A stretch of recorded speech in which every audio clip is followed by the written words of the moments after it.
What is up, people of the internet? It is me, Real American Politics, back in with a new video, and today, it is time that we do another hypothetical video.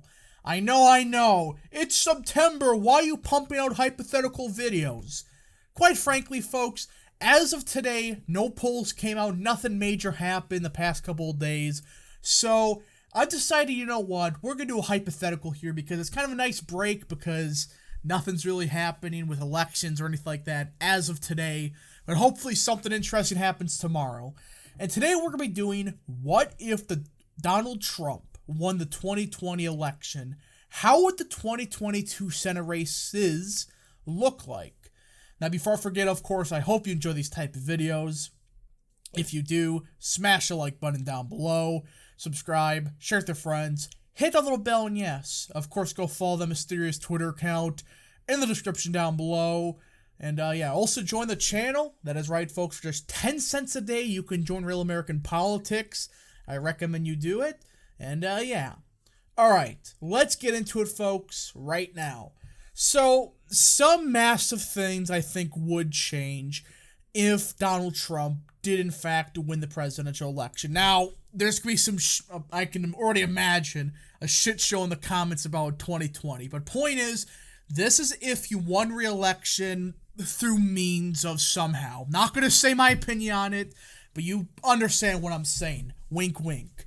But let's get into it. So, there would definitely be some significant changes. Now, if Trump won re-election, I don't think 2022 would necessarily be a blue wave.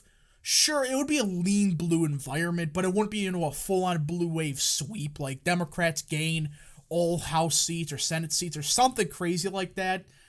It would be more of like a neutral environment that leans towards the Democrats.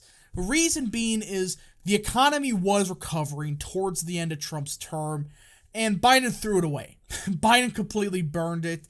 If Trump was president, it's more than likely the economy would be kind of soaring again. And I do think that kind of, cancels out, any Democrat turnout or anything crazy like that.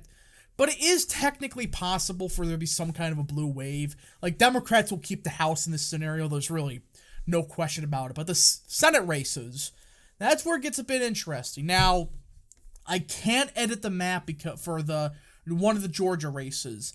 I do firmly believe Perdue would have won that race. Whether he did or not, we won't say. But point is, if Trump won Georgia in this scenario, he did, Perdue would have won. So already Republicans are already at 30 Senate seats. So by the end of today's video, just, add Republicans plus one, all right? If they get 52, that means 53 because Perdue, in this scenario, would have won re-election. As for somebody like John James, it would have been close, but I don't think so.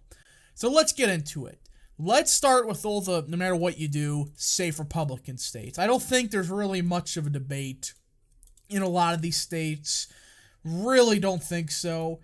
And that's that. These are the for sure, no matter what you do, these are safe Republican seats. Marco Rubio is going to win by 10 points either way. He always does. Now, again, it is going to be a more Democrat-favorable environment, but he's such a strong candidate in Florida.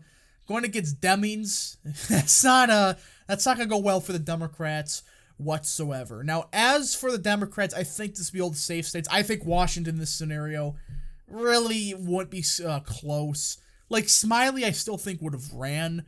I just, with Democrat turnout being up compared to today, I think Democrats would easily win Washington, Illinois, Maryland, Connecticut, the state of New York, and the state of Vermont. So these are the 10 states that you could make the argument it's within 10 points. So let's start West Coast to East Coast in the state of Nevada. Now, in this scenario, I do think Trump would have won Nevada in 2020, and Laxalt was going to run in 2022 no matter what. And either way, no matter how you said it, Cortez was not a well-liked candidate whatsoever, even before, or even in a blue wave. She was not a well-liked senator, and it's highly doubtful she would have won. I think Laxalt, it would have been a lot closer. I think he would have ended at the end of the day win the state of Nevada by like a quarter of a point. Very close. It's a very close margin, but I do think Nevada would have went Republican in this scenario. I think it's a flip either way. it would just be extremely close. Now, Arizona, Mark Kelly would still be the incumbent. I don't see any pathway for McSally to, or not that clown. Point is, Arizona, in this scenario in a blue wave against an incumbent Mark Kelly, again, not a blue wave, more so like a blue-leaning environment. I think Mark Kelly would have won, actually. I mean, the thing that really screwed him was he got exposed as a complete radical leftist. I mean, that's just a fact. The Biden administration basically forced him to vote like a leftist. And with Trump, being the president, I don't think he would have done that. I think Republicans would have the Senate majority in this timeline. He would be allowed to, vote more moderate because, well, he has a bit more leeway. But I think Arizona would have went Democrat by 2 to 3 points for Mark Kelly. He was a strong candidate. Just he pissed it all away with his terrible voting record. Colorado, that's just going to be likely Democrat. Who cares? Now, Missouri. The reason that this would be within 10 is it's always within 10, especially in a blue wave. Right? Again, not a blue wave, more like a blue-leaning environment. And I have it as like a 12-point victory for Schmidt right now. In this timeline, it would have been like a Schmidt plus 9 victory or so. Within 10, but Schmidt still would have won handily. Now, Wisconsin. This is one of the first major changes of this entire video. Ron Johnson, I don't think, runs for re-election.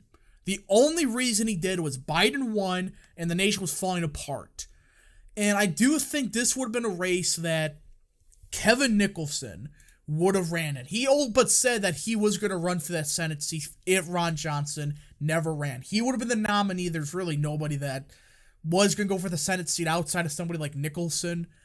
And this is a tough one. I still think Medela Barnes would have ran for the Senate seat, kind of as a trying to get in the Senate. I think that alone, it would be a close one. Nicholson versus Barnes. But I think Nicholson would, end of the day, win it because Barnes is just not good. He's not a good candidate at all. And I think that Kevin Nicholson, he has some strengths. Whoa, I just dropped that. That was an accident. That was not supposed to happen. Excuse me, folks.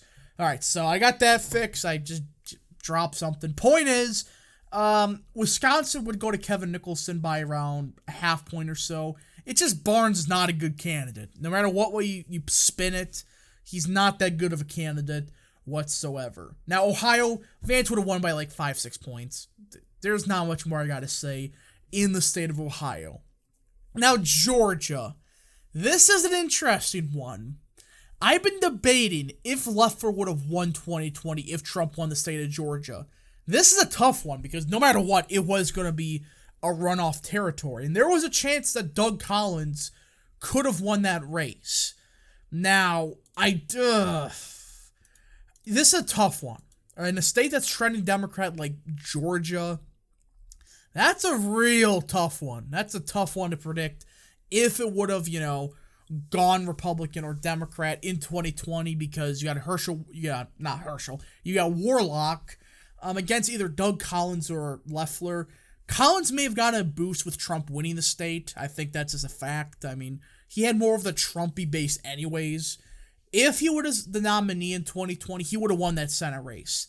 Now, as for 2022, that's tough. I think this is one of those states that would go till Democrat. I don't think Herschel Walker would have ran maybe for governor at most, but Georgia is till Democrat. North Carolina, lean Republican. Ted Budd would have still ran and he would have won, in my opinion. Now, Pennsylvania. This is a weird one. This is a tough one because it still was going to be Oz versus Fetterman.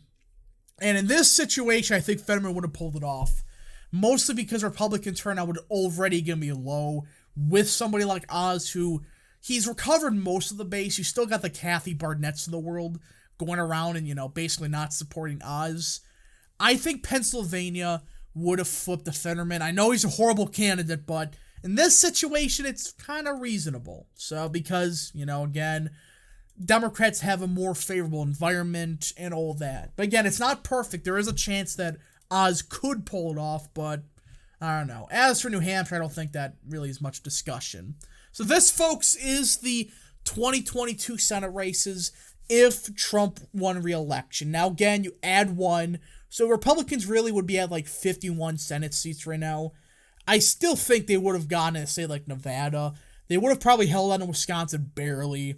And there are some debates about, Pennsylvania, Georgia, etc. But I still think Republicans, end of the day, would have still won, kept the Senate majority. And there's potential that they could have gained a couple seats. I mean, they could have gotten like 52, 53 in this timeline because that's the thing about Trump. I mean, he did pretty good with Senate races in 2018. He gained a couple seats. It's just a matter of, your opinion. But I do think this is roughly what I think the map would look like. So yeah. Anyways, folks, I hope you enjoyed this video. If you did, smash the like button down below, subscribe, share with your friends, hit the little bell, and yes, of course, go follow the mysterious Twitter account in the description down below. And yeah, thank you so much for watching. We'll see you guys in the next video. Godspeed to all of you.